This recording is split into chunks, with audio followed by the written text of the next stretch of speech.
नमस्कार, आप सभी का स्वागत है आपके अपने YouTube चैनल पर। साथियों, आज के इस वीडियो में हम चर्चा करेंगे कि हम APR कैसे फिल करें। स्टेप टू स्टेप APR भरने की पूरी जानकारी इस वीडियो में दी जाएगी। वीडियो में अंत तक बने रहिए।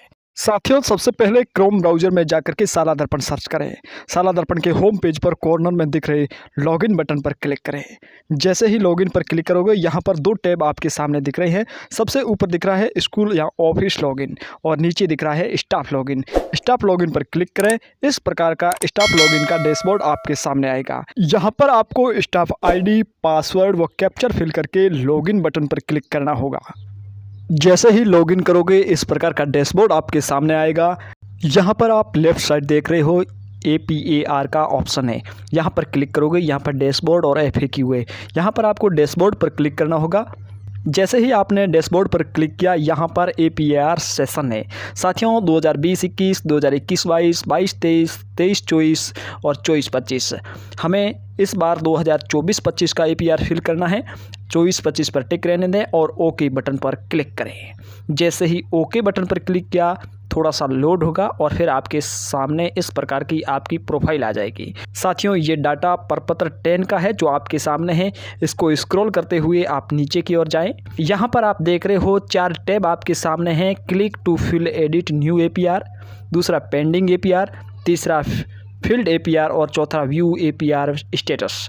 यहाँ पर हमें क्लिक टू फिल APR पर क्लिक करना होगा। जैसे ही क्लिक किया, यहाँ पर वार्षिक कार्य मूल्यांकन प्रतिवेदन हमारे सामने आया है। यहाँ पर हमारी डिटेल है और आगे लोक सेवक का प्रकार लिखा हुआ है।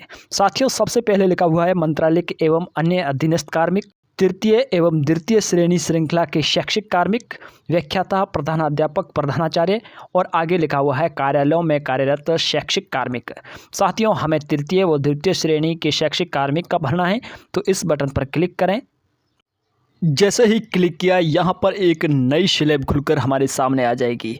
थोड़ा स्क्रॉल करें। साथियों, यहाँ पर एक नोट लगा हुआ है। प्रतिवेदन की दिनांक 1 जुलाई 2024 से 30 जून 2025। ये किसके लिए है? शैक्षिक स्टाफ के लिए है। और 1 अप्रैल 2024 से 31 मार्च 2025 ये मंत्रालय एवं अन्य कार्यालयों में पदस्थापित शैक्षिक स्टाफ के लिए है। इसके बाद आप नीचे देखोगे from date, to date, leave from, leave to, APAR, form type, post, posting place और एक्शन। इन सब को भरते हुए अंत में एक्शन में दिए गए सेव बटन पर क्लिक करना होगा। साथियों, जैसे ही फ्रॉम डेट की सेल पर हम क्लिक करेंगे तो हमारे सामने कैलेंडर आएगा। हम जानते हैं कि हम तृतीय श्रेणी व द्वितीय श्रेणी श्रृंखला के शैक्षिक कार्मिकों का APR फिल कर रहे हैं, तो 1 जुलाई 2024 भरना होगा। अगली सेल में लिखा हुआ है टू डेट, यानी यहाँ पर हमें 30 जून 2025 भरना होगा। इसके बाद लीव फ्रॉम। साथियों, यहाँ पर आपने 15 दिन या 15 दिन से अधिक अगर छुट्टी ली है तो भी आप फिल करें, नहीं तो नहीं करें। इसके बाद हम आगे बढ़ते हैं लीव टू। यहाँ पर पूछा है लीव फ्रॉम और लीव टू, कहाँ से कहाँ तक आपने छुट्टी ली है। उसके बाद में अगला सेक्शन है हमारे पास APAR। यहाँ पर सेलेक्ट पर क्लिक करें। जैसे ही आप यहाँ पर क्लिक करोगे तो अलग अलग प्रकार के ऑप्शन आपके सामने आएंगे। APR की प्रविष्टि की जानी है। उक्त अवधि में लोक सेवक राजकीय सेवा में नहीं था। उक्त अवधि में लोक सेवक अन्य सेवा में कार्यरत था। किसी के अधीन अन्य 3 माह सुपरविजन में सेवा नहीं और अन्य। यहाँ पर आपको APR की प्रविष्टि की जानी है पर क्लिक करें।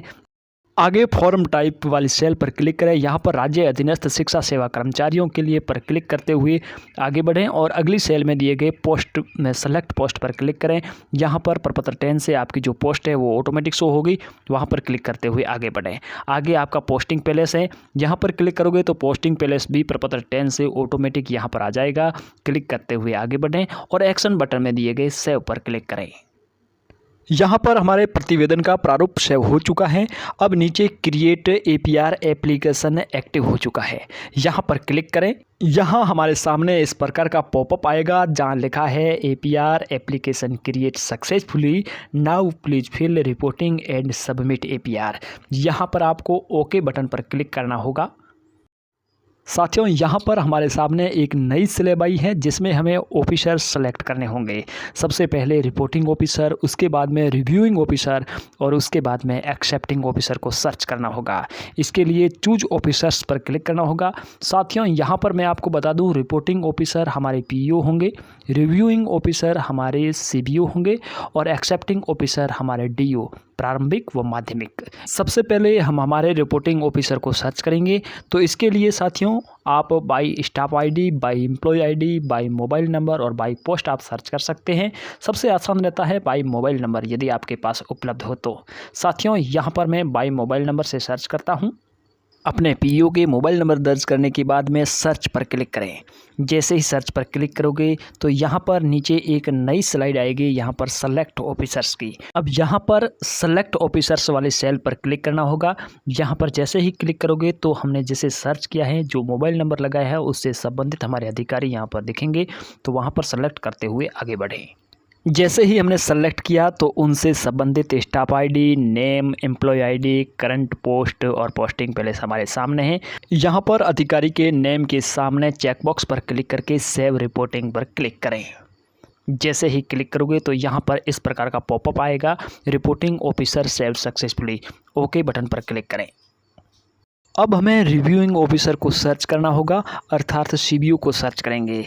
बाय मोबाइल नंबर पर क्लिक करें, संबंधित सीबीओ के मोबाइल नंबर दर्ज करें। जैसे ही मोबाइल नंबर दर्ज कर लेते हो उसके बाद में सर्च पर क्लिक करें। सर्च पर क्लिक करने के बाद में यहाँ पर आप थोड़ा नीचे स्क्रॉल करोगे तो इस प्रकार का टैब आपके सामने आएगा। यहाँ पर क्लिक करोगे तो जिसे आपने सर्च किया है उस अधिकारी का नाम आएगा। अब आपको संबंधित अधिकारी के सामने सेलेक्ट वाले चेकबॉक्स पर क्लिक करना होगा और सेव रिव्यूइंग ऑफिसर पर क्लिक करें। यहाँ पर इस प्रकार का पॉपअप आएगा, ओके बटन पर क्लिक करें। साथियों रिपोर्टिंग व रिव्यूइंग ऑफिसर को सेलेक्ट करने के बाद अब हमें एक्सेप्टिंग ऑफिसर को सर्च करना होगा। यहाँ पर मेरे पास एक्सेप्टिंग ऑफिसर के मोबाइल नंबर नहीं है, तो मैं सबसे पहले यहाँ पर बाय एम्प्लॉय आईडी पर क्लिक करूँगा। यदि आपके पास मोबाइल नंबर अवेलेबल है तो मोबाइल नंबर से सर्च कर सकते हो। मैं यहाँ पर एम्प्लॉय आईडी से सर्च कर रहा हूँ। सबसे पहले मैंने यहाँ पर एम्प्लॉय आईडी दर्ज की और फिर सर्च बॉक्स पर क्लिक किया। सर्च पर क्लिक करने के बाद में नीचे देख रहे सेलेक्ट ऑफिसर पर क्लिक करें। जैसे ही क्लिक करोगे तो यहाँ पर संबंधित अधिकारी का नाम, उनके एम्प्लॉय आईडी व मोबाइल नंबर प्रदर्शित होंगे। फिर आपको उनको सेलेक्ट करते हुए सेव एक्सेप्टिंग ऑफिसर पर क्लिक करना होगा। यहाँ पर इस प्रकार का पॉपअप आपके सामने आएगा, एक्सेप्टिंग ऑफिसर सेव सक्सेसफुली। आपको ओके बटन पर क्लिक करना होगा। साथियों यहाँ पर आप देख रहे हो आपके रिपोर्टिंग ऑफिसर, रिव्यूइंग ऑफिसर और एक्सेप्टिंग ऑफिसर तीनों सेव सक्सेसफुल हो चुके हैं। यहाँ पर आपको क्लोज बटन पर क्लिक करना होगा और उसके बाद में आप इस स्लाइड को नीचे करें। यहाँ पर आप देख रहे हो आपके तीनों अधिकारी यहाँ पर सेव हो चुके हैं। अब आपको एक्शन बटन में दिए गए फिल एप्लीकेशन पर क्लिक करना होगा। अब हमारे सामने एपीआर का फॉर्म तैयार है। अब हमें स्टेप टू स्टेप इसे भरना होगा। इसके लिए प्रोफाइल डिटेल को नीचे की ओर स्क्रॉल करें और आगे बढ़ें। साथियों यहाँ पर आप देख पा रहे हो एप्लीकेशन फॉर्म के फर्स्ट स्टेप में है मुख्य पारिणामिक कार्यों के लिए निर्धारित लक्ष्यों के अनुसार स्वयं द्वारा किया गया मूल्यांकन। इसमें निर्धारित लक्ष्य है, वास्तविक उपलब्धियां हैं और उपलब्धियों में कमी का कोई कारण विशेष हो तो यहाँ पर आप लिख सकते हो। साथियों यहाँ पर निर्धारित लक्ष्य है तो निर्धारित लक्ष्य 100% होते हैं, तो यहाँ पर हमें 100% भरना होगा और उसमें कितनी उपलब्धि आप हासिल करते हो और उसमें कोई विशेष योगदान है तो आप अंत में टिप्पणी कर सकते हो।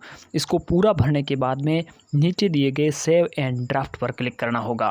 जैसे ही आप सेव एज ड्राफ्ट पर क्लिक करते हो इस प्रकार का पॉपअप आपके सामने आएगा, reporting data save successfully under APR by reporting officer. इसके बाद में आपको नीचे स्क्रॉल करोगे तो यहाँ पर परीक्षा परिणाम आएगा। यहाँ पर आपको परीक्षा परिणाम भरना होगा। सबसे पहले कक्षा का चयन करना होगा। ध्यान रहे यहाँ पर केवल बोर्ड क्लासें हैं। उसके बाद में आपको विषय सेलेक्ट करना होगा। आपकी कक्षा में कितने विद्यार्थी है, कुल उत्तीर्ण कितने हुए, 60% इससे अधिक अंक प्राप्त करने वालों की संख्या भी दर्ज करनी है। जैसे ही आप सेव बटन पर क्लिक करोगे तो यहाँ पर उत्तीर्ण प्रतिशत में ऑटोमेटिक यहाँ पर प्रतिशत आ जाएगा। यदि आप इसी क्लास में अन्य सब्जेक्ट पढ़ाते हो तो यहाँ पर एंट्री कर सकते हो। साथ में अन्य क्लासों में भी आपकी अन्य सब्जेक्ट की भी आप एंट्री कर सकते हो, उसका परिणाम यहाँ दर्ज कर सकते हो। उसके बाद में सेव बटन पर क्लिक करते जाएं और इसी प्रकार ये स्लाइडें आगे बढ़ती जाएगी। यहाँ पर आप देख रहे हो अन्य शैक्षिक उपलब्धियों का उल्लेख, लेख, शोध पत्र, पत्रवाचन, अध्यापन प्रतियोगिता, अन्य स्तरीय पुरस्कार आदि के संदर्भ में यहाँ पर कोई अन्य उपलब्धि है तो यहाँ पर दर्ज करें, नहीं तो NA दर्ज करें। अगला है वर्ष के दौरान प्राप्त प्रशिक्षणों का विवरण। यहाँ पर सबसे पहले आपको प्रशिक्षण का प्रकार भरना है। मैंने भरा FLN। इसके बाद में प्रशिक्षण की अवधि भरनी होगी। इसके बाद प्रशिक्षण से प्राप्त उपलब्धियों का उल्लेख करना होगा और एक्शन में दिए गए सेव बटन पर क्लिक करें। जैसे ही सेव बटन पर क्लिक करोगे इस प्रकार पॉपअप आपके सामने आएगा, डाटा सेव्ड सक्सेसफुली। यहाँ पर आपको ओके बटन पर क्लिक करना होगा। यदि आपने अन्य किसी प्रकार का प्रशिक्षण प्राप्त किया है तो भरकर यहाँ पर सेव कर सकते हो। उसके बाद में अगला बॉक्स से हमारे सामने प्रतिवेदन अधिकारी द्वारा किए गए विशेष कार्यों का संक्षिप्त विवरण 250 शब्दों से अधिक न हो। यदि कोई विशेष कार्य हो तो यहाँ पर दर्ज करें, नहीं तो NA करके सबमिट बटन पर क्लिक करें। जैसे ही सबमिट बटन पर क्लिक करोगे इस प्रकार का पॉपअप आपके सामने आएगा, reporting data save successfully under ACR by reporting officer. यहाँ पर आपको ओके बटन पर क्लिक करना होगा और इसे स्क्रॉल करके नीचे की ओर आएँ। यहाँ पर आप देख रहे हो सबमिट के आगे for finish and lock APR click here, this will lock your entire application. यहाँ पर आपको क्लिक करना होगा। जैसे ही यहाँ पर क्लिक किया तो इस प्रकार का पॉपअप आपके सामने आया, आपको ओके बटन पर क्लिक करना होगा। यहाँ पर आप देख पा रहे हो APR फॉर्म पूरा फिल हो चुका है। यहाँ पर प्रीव्यू का ऑप्शन आ रहा है, प्रीव्यू पर क्लिक करके आप फॉर्म को विजिट कर सकते हो। यहाँ पर डिलीट इंटायर एप्लीकेशन का भी ऑप्शन है। यदि आपने गलत फॉर्म भरा है तो यहाँ पर आप क्लिक करके डिलीट कर सकते हो। आगे लॉक एंड फॉरवर्ड एप्लीकेशन का ऑप्शन है, यहाँ पर क्लिक करके आप इसे लॉक भी कर सकते हो। हमें यहाँ पर फॉरवर्ड करना है तो इस बटन पर क्लिक करें। जैसे ही क्लिक करोगे तो इस प्रकार का ऑप्शन आपके सामने आएगा, are you sure you want to lock entire application and send to reporting officer. Okay button पर क्लिक करें। साथियों, अगले स्टेप में आपके रजिस्टर्ड मोबाइल नंबर आपको स्क्रीन पर दिखाएगा और साथ में क्या चिकित्सा प्रशिक्षण रिपोर्ट अपलोड करना चाहते हो। यदि यस तो यस पर क्लिक करें, नो तो नो पर टिक करें। साथ ही सेव मेडिकल स्टेट्स पर क्लिक करें। जैसे ही आप यहां पर क्लिक करोगे तो आपके सामने इस प्रकार का पॉपअप आएगा जिसमें लिखा आएगा मेडिकल स्टेट्स सेव सक्सेसफुली। यहां पर आपको ओके बटन पर क्लिक करना है। जैसे ही ओके बटन पर क्लिक किया यहाँ पर आपके सामने सेंड OTP का ऑप्शन आ रहा है, यहाँ पर सेंड OTP पर क्लिक करें। रजिस्टर्ड मोबाइल नंबर पर OTP आएगा, यहाँ पर OTP दर्ज करने के बाद में कन्फर्म OTP पर क्लिक करें। जैसे ही कन्फर्म OTP पर क्लिक करोगे आपका APR फॉर्म फाइनली सबमिट हो जाएगा और आपके रिपोर्टिंग ऑफिसर पर फॉरवर्ड हो जाएगा। उसके बाद में आप थोड़ा नीचे आओगे तो यहाँ से आप अपना APR फॉर्म को डाउनलोड कर सकते हो। साथियों, ये था APAR भरने का पूरा प्रोसेस। यदि आपको ये वीडियो पसंद आया है तो लाइक अवश्य कीजिएगा, कमेंट कीजिएगा, हमारे चैनल को सब्सक्राइब अवश्य कीजिएगा। धन्यवाद।